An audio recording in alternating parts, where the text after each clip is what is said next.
Pox snake bite అయితే బయట రాకుండా చేసారు.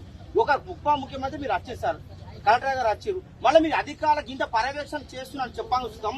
ఇంతమందికి ప్రాణాలు పోతున్నా అసలు నిర్లక్ష్యం ఎక్కడ జరుగుతుంది సార్? ఎక్కడ సార్ నిర్లక్ష్యం ఇక్కడ?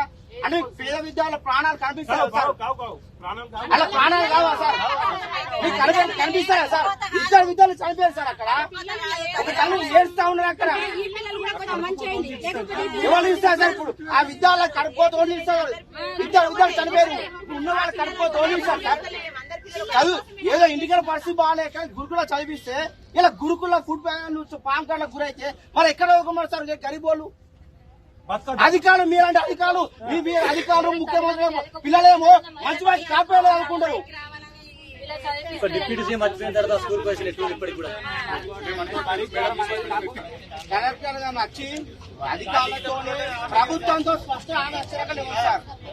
కలెక్టర్ గారు రమ్మను, ప్రభుత్వంతో మాట్లాడమని, ప్రభుత్వాన్ని మాట్లాడే సమస్య పరిష్కరించడం చేస్తున్నారు. డిప్యూటీ సీఎం సార్ వచ్చి సార్ దాదాపు 4 నెలలు అవుతుంది సార్. ఇప్పటి మాకు ఇలాంటిది మాకు ఒక్కడే సార్, ఫైనల్ ఒకటే సార్. మాకు ఇక్కడ షిఫ్టింగ్ అయినట్టు మాకు లిఖితం సార్